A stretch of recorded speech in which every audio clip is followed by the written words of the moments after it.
Bonjour à tous, on se retrouve comme prévu pour la deuxième partie de l'interview de Déco et on reprend donc la dernière question portée sur Dani Olmo qui est l'une des deux recrues de cet été et donc la question suivante concerne la deuxième recrue de cet été qui est Pau Victor. Donc le journaliste dit « Qu'est-ce que vous avez vu en lui ?» donc en Pau Victor la saison dernière avec le Barça B qui vous a convaincu à le signer pour l'équipe première. Déco répond « Je pense qu'il a été un joueur déterminant.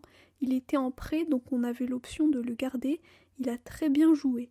C'est un joueur polyvalent qui peut jouer en neuf et aussi en tant qu'ailier. C'est un joueur qui voulait continuer avec nous et qui veut gagner des titres avec le club. » Ensuite, le journaliste lui dit « Vous avez mentionné le fair play financier tout à l'heure. Est-ce que le fair play a eu un impact sur la capacité de recruter cet été ?» Déco répond « Oui, comme pour tout le monde, pour tous les clubs. C'est un sujet qui peut se discuter, mais je suis d'accord avec ce qu'a dit le président. La Liga doit exercer un contrôle, avoir des normes, des règles. Parfois ça nous conditionne, oui, mais il faut s'adapter. On ne peut pas nous plaindre. » On a fait ce qu'on devait faire. Peut-être qu'avec les blessures de Christensen et Bernal à la fin du mercato, on aurait pu essayer de recruter quelqu'un pour équilibrer l'équipe, mais avec le fair play, effectivement, ça n'a pas été possible. En général, on a fait tout ce qu'on devait faire. Ensuite, le journaliste lui dit « Donc si on était revenu au 1 pour 1, on aurait pu recruter plus. » Déco répond « Peut-être oui, mais on ne veut pas recruter juste pour recruter, comme je l'ai dit. On veut ramener soit des joueurs qui ont un niveau supérieur à ceux qu'on a déjà, soit un niveau égal, mais on ne peut pas baisser le niveau et recruter juste pour dire que l'on a recruté. L'idée a toujours été celle-ci. On a de très bons joueurs et quand on va sur le marché, c'est difficile de trouver mieux. » Ensuite, le journaliste lui demande « Vous auriez voulu renforcer d'autres postes à part ceux qui ont été renforcés ?» Déco répond Je pense que la seule chose, c'est que lors de la dernière semaine de mercato, Marc Bernal s'est blessé malheureusement. Et là oui, ça nous a fait mal. Déjà pour lui, parce que subir une grosse blessure à son âge, ce n'est pas facile. C'est l'un des jours les plus difficiles pour un footballeur. Mais il va revenir plus fort. C'était difficile parce qu'on célébrait une victoire et malheureusement il s'est blessé. Mais oui, dans son cas, on aurait pu essayer, mais ensuite on a décidé de voir ce qu'on pouvait faire concrètement. Chercher un joueur à ce poste qui a le niveau dans les 3 derniers jours de mercato, qui entre dans les règles du fair play, c'est très compliqué. Donc on s'est dit qu'avec les retours de Frenkie, de Gavi, plus aussi Casado et Eric Garcia qui peuvent jouer à ce poste, on a décidé qu'il était mieux de rester avec ce qu'on a. Le journaliste lui dit « En ce sens, est-ce que vous avez sondé le marché et vu que personne ne correspondait, ou est-ce que vous vous êtes directement dit que ce n'était pas la peine parce qu'il y a déjà Casado et Eric ? Comment était le processus de décision ?» Déco répond « Le processus de décision est le suivant. D'abord, on parle avec le coach bien sûr, et on analyse les différents joueurs, leurs positions. Quand on perd Bernal, on sait qu'on a aussi Christensen et Araujo qui sont blessés. C'est des joueurs qui jouent dans des zones rapprochées, des centrales et des pivots. Et en même temps, on sait qu'on aura bientôt le retour de Gavi et de Frenkie. Évidemment, le timing ne coïncide pas parfaitement entre les retours et les nouveaux blessés, donc on a réfléchi à comment faire. Mais le coach nous a dit que si on ne peut pas ramener un joueur de haut niveau, il vaut mieux ne pas recruter et faire avec les joueurs que l'on a. On leur fait confiance et on continue. Les blessures sont des choses auxquelles tu ne t'attends pas et tu dois prendre des décisions. Ce qu'on a fait, c'est qu'on a réfléchi pour ne pas prendre de décisions précipitées. Ensuite, le journaliste lui dit « L'un des postes à renforcer dont on a beaucoup parlé, c'est celui d'ailier. On a beaucoup entendu parler de Nico Williams cet été. Est-ce que vous pensez qu'il fallait recruter un ailier ?» Déco répond « Je pense que, comme je l'ai dit, il faut que ce soit un joueur de haut niveau. Pour le moment, on a Rafinha, Ferran, Ansu aussi, qui a fait un très bon début de pré-saison avant sa blessure. On a Lamine, on a des joueurs qui peuvent jouer en attaque comme Fermin ou Dani Olmo aussi. Donc on a toujours pensé que pour ramener un joueur, il faut qu'il soit de très très haut niveau. Au final, le recrutement de Dani offre plus d'options parce qu'il est polyvalent. Ce n'est pas qu'on n'a pas parlé avec d'autres clubs ou joueurs, c'est juste qu'on avait des priorités. » Ensuite, le journaliste demande à Déco « En ce début de saison, plusieurs joueurs de la Masia ont fait leur début, ont eu des minutes. Est-ce que le fait que vous comptiez autant sur les jeunes, c'est parce que vous croyez en cette culture du Barça, de la Masia, ou est-ce que c'est aussi un peu poussé par la situation financière? Deco répond: non, je pense que ce n'est pas ça. Si tu n'as pas le niveau dans tous les cas, c'est impossible de jouer au Barça. On doit toujours parier, faire confiance aux jeunes. Historiquement, ça a toujours été comme ça. Le club a formé des joueurs très importants. Il y a beaucoup de travail derrière tout ça avec les catégories inférieures et tous les entraîneurs, éducateurs qui travaillent là-bas. On parle ensemble presque tous les jours, on voit comment les choses se déroulent. L'an dernier, avec Rafa Marquez, on surveillait beaucoup l'évolution des joueurs du Barça B. Quand on fait la planification de la saison, on garde toujours des places pour les jeunes. Il y a beaucoup de travail derrière pour qu'ensuite les joueurs puissent percer. Parce que quand tu es jeune, tu as besoin de jouer, d'avoir des minutes. Donc quand on fait les effectifs, on laisse toujours de l'espace pour eux. C'était le cas l'an dernier, par exemple, pour Hector Fort, Pau Cubarsí, Fermín aussi.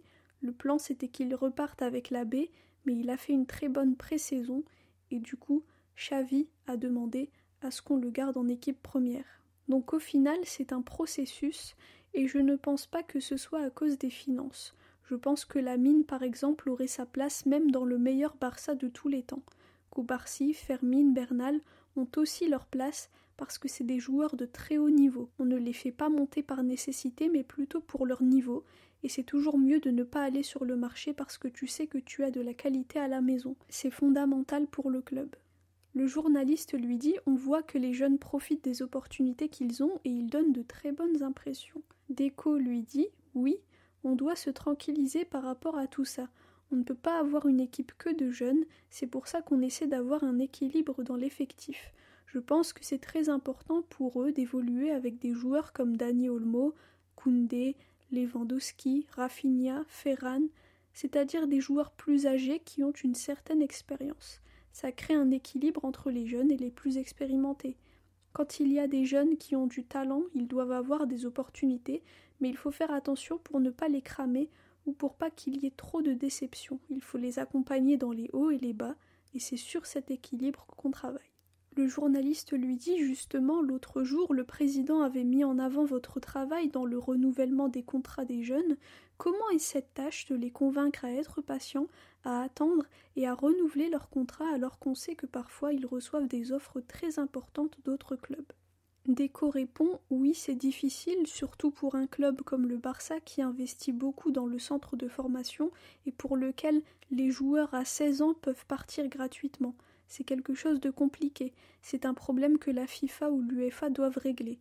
En tant que club, tu investis, tu dépenses, tu as des académies, des centres de formation, et après 16 ans, tes joueurs peuvent partir gratuitement. Il y a des clubs qui ne vivent que de ça. Nous, on a beaucoup de jeunes talents. C'est difficile de faire ce travail parce que c'est très bien que les jeunes montent en équipe première, mais en même temps, ça leur génère beaucoup d'anxiété, de stress parce qu'ils ont hâte. Mais c'est un processus, donc il faut être patient et il faut de la tranquillité. On fait du bon travail, c'est pas un travail qui sort dans la presse, c'est un travail quotidien, on est content. Récemment, on a pu renouveler Tony Fernandez, Guillet, des jeunes talentueux, et tous ces joueurs sont tentés et contactés tous les jours par des autres clubs, des agents, donc c'est un travail qu'on fait correctement en coordination avec le centre de formation. On pense au futur du club. Peu importe combien de temps tu es au club, tu dois penser au futur et créer une base. Ensuite, le journaliste lui pose une question sur Xavi. Il lui dit: il y a eu ces derniers jours des opinions dans la presse sur lui, sur son travail la saison dernière. Qu'est-ce que vous en dites? Deco répond: déjà, je pense que Xavi a été très important pour le club dans un moment difficile de fin de cycle. Et ces moments sont les plus compliqués parce que tu as des joueurs importants qui ont gagné beaucoup de choses, mais tu dois aussi renouveler l'équipe. Je pense que Xavi a été très important pour ce projet. Il a gagné une Liga quand personne ne s'y attendait. Il a renforcé l'équipe en faisant venir de grands joueurs. Il a lancé des jeunes très importants pour le club, pour le futur. Il a fait son travail. Je pense que le plus important, ce n'est pas le temps qu'on passe au club, mais plutôt tout ce qu'on fait pour aider le club pendant le processus. Je pense que Xavi a fait un travail spectaculaire. Pendant qu'il était là, il a fait des choses importantes pour le club. Ensuite, le journaliste lui dit: revenons maintenant à l'actualité. Dans les prochains jours, la Liga revient, la Ligue des Champions aussi. Est-ce que vous êtes optimiste avant la reprise de la Ligue des Champions? Deco répond: c'est un nouveau format, une nouvelle Ligue des Champions. On n'aura pas l'opportunité de rejouer contre les mêmes équipes parce qu'il n'y a plus de match aller, match retour. On a des matchs à l'extérieur difficiles, même à domicile, ça va être compliqué, mais je pense que ce sera une Ligue des Champions avec plus d'émotions, plus de matchs. Je pense qu'on doit y aller petit à petit, il faut travailler, s'entraîner, nous concentrer chaque jour sur nos objectifs. Ce week-end, on a un match important contre une équipe qui nous a battus 2 fois l'an dernier. Ce n'est pas facile, mais on ne doit pas penser à l'an dernier et on doit nous concentrer sur cette saison. On a des nouveaux joueurs, l'idée de jeu est très bonne, on a une équipe qui joue bien et qui travaille bien. On y va au jour le jour, semaine après semaine, et je pense que si on continue à bien travailler, à faire les choses bien, on va avoir plus de possibilités de gagner. Et enfin, la dernière question de cette interview, le journaliste lui dit « Est-ce que vous pensez qu'on a l'effectif pour être compétitif en Europe ?» Deco répond « Je pense que oui. Quand on regarde les autres clubs, on a des joueurs importants, des joueurs qui ont gagné l'Euro récemment. On a des joueurs que beaucoup de clubs veulent acheter. Si on avait été sur le marché, on aurait pu vendre 5, 6, voire 7 joueurs. Quand tu vois que plein de clubs viennent taper à ta porte, c'est un signe que tu as des bons joueurs de valeur. En tant que club, on a réussi à mettre en place un effectif qui a beaucoup de qualité. C'est important, c'est motivant et ça te donne la sensation que tu peux être compétitif.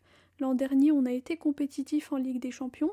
À cause d'un détail ou d'un autre, on a malheureusement été éliminé, mais on s'est battu. Pour moi, cette année, on doit faire mieux.